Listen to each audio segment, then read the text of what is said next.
I got money on my mind. I'm just trying to get some dough. I ain't picking up my line unless it's money on the phone. Y'all got into the game with real estate. That's whenever y'all got through the deal with this person. Then I'm assuming that's when y'all ran it up, then lost it again. So what was that process like when it came to rebuilding? So again, going through that whole journey of running it up in Atlanta, but at the time we were just flipping properties, right? And a lot of people don't understand. Flipping properties is not real estate investing. Right. You're a real estate entrepreneur. Right? That's real key. Yeah, that's Say that again for me. Flipping properties, you're not a real estate investor. You're a real estate entrepreneur because you're flipping properties. If you flip it, you get paid. If you don't flip it, you don't. Once you're finished with the flip, you're done. That ain't passive income. Right. That's not right. That's not investing. That's not me putting my money in something and return. It's I'm getting return, but for the work that I do. Right. I'm working. It's earned income. I'm working for it. If I stop flipping, which we stopped flipping and the money stopped coming. So we realized during that journey that, we were making money flipping properties, but we had no passive income. We didn't have any investments at the time. See, that's the thing. We didn't have any investments. So going through that whole thing, we ran it up. And, when the market crashed, everything just stopped. And, here's another thing. We're again, no matter how much money you're making, you can still be living from check to check, for sure, deal to deal, closing to closing. You know what I mean? Because like you said, there's that relationship with money piece. Right. Especially how your assets set. Right, exactly. So we realized that, and again, we got to that point and lost it all. And it was hard because during that time, like we just went through a whole, like my father passed away while we was home. Like it was just a lot. Like, her father passed away, my grandpa, it was just a lot during that time. And it was rough. I'm gonna cut you. Let me cut you off a minute. In the midst of that, what I didn't realize, even when we talk on these stories and talk to the people, I didn't realize until this moment that we never decided to downgrade. Right. We still, here we go, y'all. Please listen to us out here, y'all. We was conditioned to be like the Joneses. Because if you go to the hood, remember, we was raised in an environment that you dress to impress. Right? So I'm not going to look like what my pockets look like. Right. So that mentality still went with us. Yeah. So here it is. Instead of understanding and studying the fact that if your finances don't meet your debt, you need to downgrade. But see, downgrade brought embarrassment. Right. To who? Right. That wasn't paying a light bill. Right. To who that wasn't paying that car note and the rent? Who? You understand what I'm saying? But in the mindset, we didn't understand that. It was all about, oh man, we already flossing out here. We already balling. And now, even though things was, it was becoming upside down on us, we still wanted to look like we had it. Right. But that was the mentality. See, that's the second part of the transition. Right. Not trying to impress. Right. To impress who? That nobody we were trying to, this is very key, y'all. Trying to impress people who brought us no value. Message. And I kind of want to ask, like, how you said y'all didn't downgrade. So how did that homelessness transpire? Were y'all, like you said, you just wasn't keeping up with the bills and then y'all just being stubborn? So what happened was, you look up and you making 80 or 100 grand a month flipping properties. But then you look up and you spending 80 to 100 grand a month between mortgages and we had 4 of the same car, like just in different colors. Like we went and brought, it's just crazy stuff. Taking 30, 40 people to Disney World, buying hot, just. But what we learned niggas was living like y'all was rappers. But you learn from the ignorance of the video. See, we didn't know nobody hood rich. Right. Who you know hood rich? Yeah. Everybody else leave a paycheck. I'm borrowing grape jelly from next door to go my peanut butter and jelly from Sharon.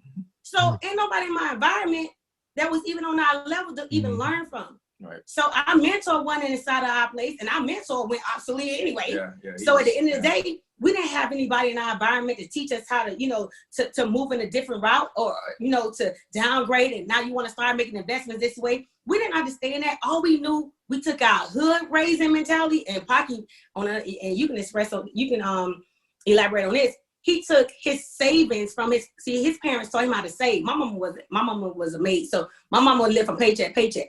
Paki parents were a teacher and an architect. So, but even though our same backgrounds, it still didn't teach us anything about growth. Nothing about investing, nothing about financial literacy. All I knew was to save. That's it. But again, even in saving, eventually, because that's what happened. So when everything went belly up, we had some money in the bank. Yeah. Right. But still trying to live the same lifestyle. Remember, we had a $30,000, maybe $40,000 a month personal living, like personal living lifestyle. Yes.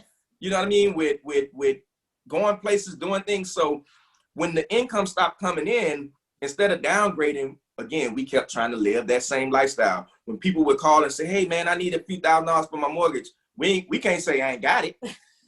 You get what I'm saying? Like, no, he lied. We could have said well, we could have said it, but we was embarrassed to say I ain't got it instead of just saying, like I tell people, oh, my money tied up in investments. You better say it. Like, because now I got everything. Listen, I got everything allocated towards different things. I even tell people, hope none of my family hear this, but I hope you do hear. I have an account. I have an account that's strictly for helping family and friends. Right? It's a certain amount of money that goes in that account every month. Hey. If Uncle so-and-so in the issue and Uncle so-and-so need help and he depletes that fund with the help that he needs, when Auntie so-and-so call a few days later and asks, do I have, she can only need $100. Auntie, I ain't got it.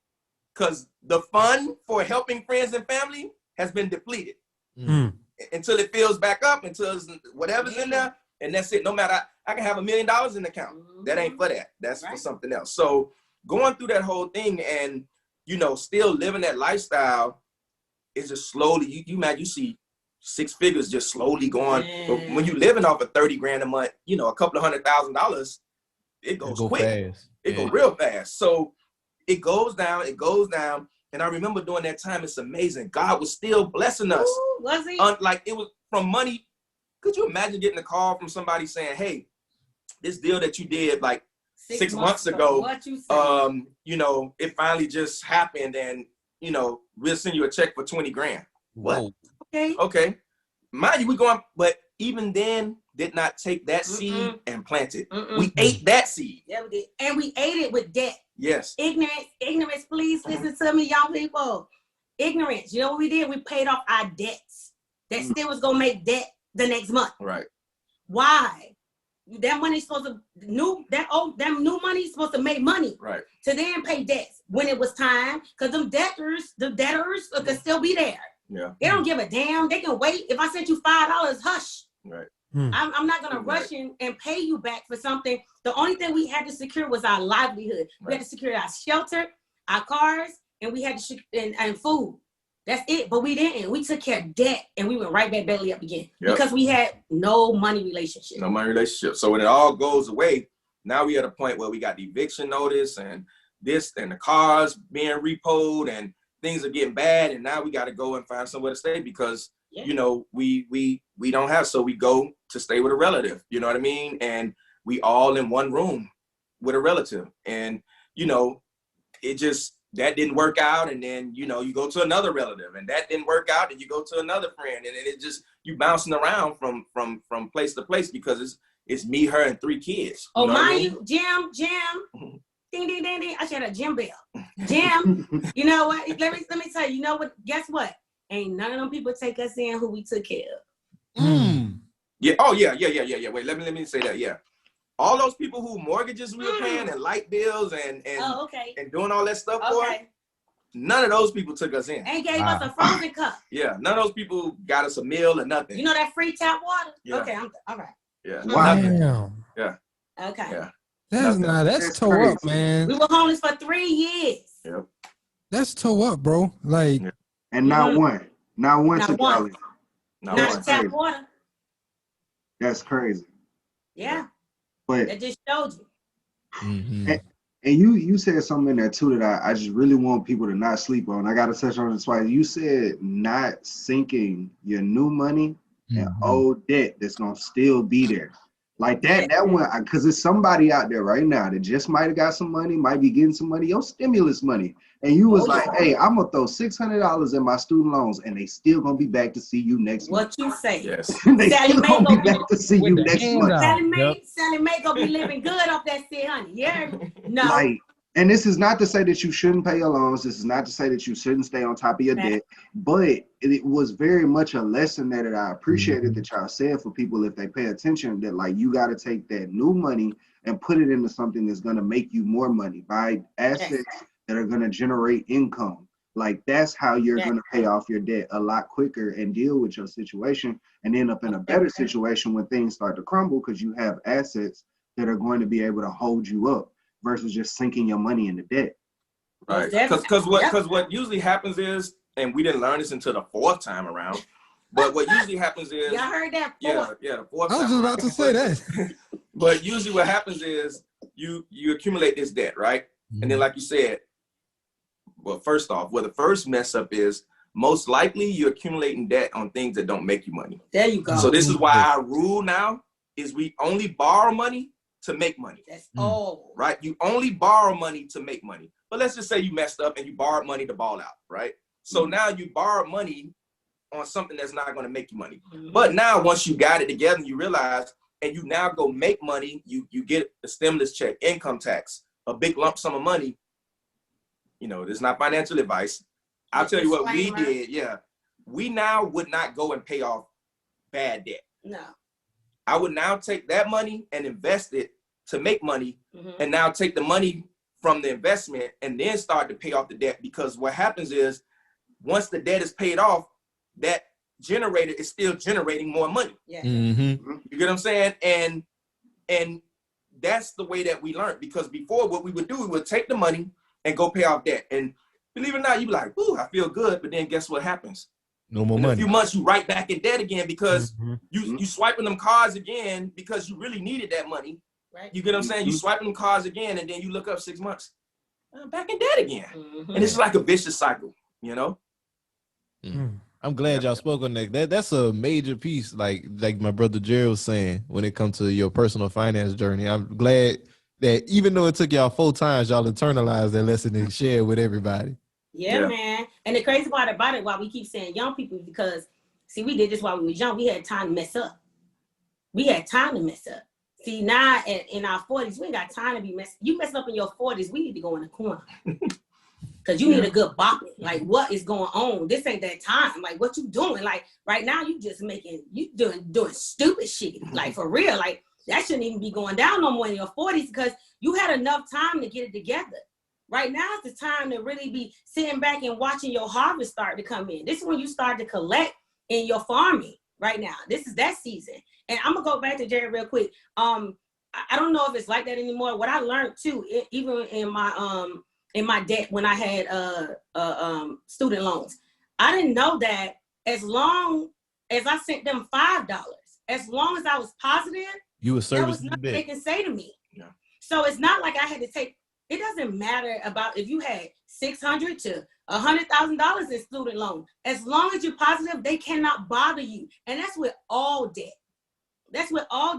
Just stay above water, but take the majority of your money and make those soldiers work for you. You cannot you will always be in debt as long as you pay debt. That's a negative on negative. Ain't that math? I ain't too good in that part right there, but negative equals nothing. Yeah. How about that? Yeah. So why would you do that? Why would you? I'm just keeping 100 with y'all. Nah, but Yeah, I definitely get That's you real with that one. Yeah, and just like paying it off, like y'all said, even before with our girl Irene, she paid off like $70K worth of debt. It was like $31,000. But still a substantial amount. And her credit score went up like 4 fucking points. Right? Yeah, right. Right? It didn't make a difference. Yeah. Why? It made a difference, yeah. Why? And see, that's because not understanding. And another thing too, that comes from not asking the right people. You got to take your time and research. We were just talking about that undercover billionaire. You know what the common denominator was with all 3 of them? Because it was Timberland's wife, Grant Cardone, and this other lady. She's she does like real estate contracting, but they all are way multimillionaires, right? You know what they learned? All 3 of them broke down. They all had a breakdown within the first probably 15 days. They didn't understand what it was like to be poor anymore. They didn't understand what it was like because all they started off with was $100. Yeah. And that's all they had. And they got to take that $100 and make it to $100 million. No, $1 million. $1 million. Yeah. That's what they had to do. And the crazy part about it, in that process, they all go, there's no doubt in my mind, they all go be successful. I know they are because they all have the right foundation. That's really key. When you got the same foundation, everything is built. Let me go back a little bit. I want y'all to understand about foundation. Every foundation is built on concrete. Right. Every house is every house, every building is built on concrete. So when you got a foundation that's solid, you can build anything on it. So just make sure your foundation is correct. So with them, let me go back to the story, was that they all broke down because they didn't understand the process. They had been so disconnected from being poor until that moment. And it was like, wow, I get why people are suffering. I see why people hustle. I see why people are homeless and why people live from paycheck to paycheck. Because if you don't ask the right people, the right questions, you will stay in your same circumstances. You gotta ask questions. You gotta network. You gotta open your mouth. And nowadays, young people are so stuck behind these keyboards. They are keyboard punks. They're keyboard scary folk. They don't know how to hold conversations. Like I used to make my son, he used to be on it all the time. I was like, boy, get your behind on the phone and order some food. Let me hear how you talk. Because the average young person don't know how to talk. The average young person don't even know how to sign their name on a check or open a savings account or a checking account. They don't even know how to do the basic things in life no more because they done got away from these things. You know what I'm saying? So if you learn how to network and learn how to talk to people and show the value that you have, even if you're not skilled, but if you got a strong, what Les Brown said, if you got a hunger inside of you, people are tapped into your hunger. Yeah. They're tapped into it. I ain't gotta open my mouth. People can feel my presence when I come in because I walk in with confidence. I don't know. Sometimes I don't know what the hell people talking about. And they won't know until I say it. They're like, so you understand? Hell no. No, don't. But I was very attentive. And I want you to think that I really understood, but I was waiting till you asked me. I need you to understand. You got to be honest with people. I mean, this fake it till you make this thing work sometimes, but at the end of the day, as long as I'm attentive to you until you ask me, no, I didn't get it. So can you break it down in another scenario? But I want to be able to make sure that I'm bringing value to you. I want to bring whatever skill I can have or develop. I want to make sure that it brings us both a value or elevation in both in our lives. You know what I'm saying? So at the end of the day, when we can understand that comes from networking with other people. We need each other to grow. And I'm glad you said that. I wanted to get to we probably on the same point, my brother. The networking with people? Not even just networking, because she also touched on the foundation, having that foundation. And you said Paki had been a businessman since he was 17. 17. So whenever everything was taken away from y'all, when y'all started rebuilding, y'all already had that foundation. And I'm guessing the networking play also was a major part of that rebuilding process. Yeah, indeed it was. From being in music to real estate, like you're saying, losing it all, and it's the same formula. This is why it's so important, like you said, that we learn the base principles. The base principles are the foundation. That's why listen, I keep telling people, we've been doing the savings challenge since 2017 when we started the page. Somebody's like, when is the challenge over? Never. It's never over, because you always need, this is the foundation. You need to save, and notice we keep saying save to invest. We're not just saving to save, but save to invest, because like you said, I was taught to save, but I was never taught to invest. But these are the foundations, because I said all the time, you can't, if your personal finances are all messed up, you can't tell me you can run a business. Your business is gonna be messed up. Like, you show me somebody who got a successful business, and I show you, their personal finances in order. Like, it's the same principles. Just like we have an emergency fund for personal, you need to have an emergency fund for your business. You can't just go and same thing. You can't eat when you earn an income for you personally. You can't eat the seeds. You gotta save some and invest some. Same thing. Your business making money. You can't take all the income from your business and spend it on something. You gotta reinvest it into the business. You know what I mean? So it's the same principles. It sure is. You just gotta follow those principles. And once you have that foundation, like you said, you can build as high as you want. I got money on my mind. I'm just trying to get some dough. I ain't picking up my line unless it's money on the phone.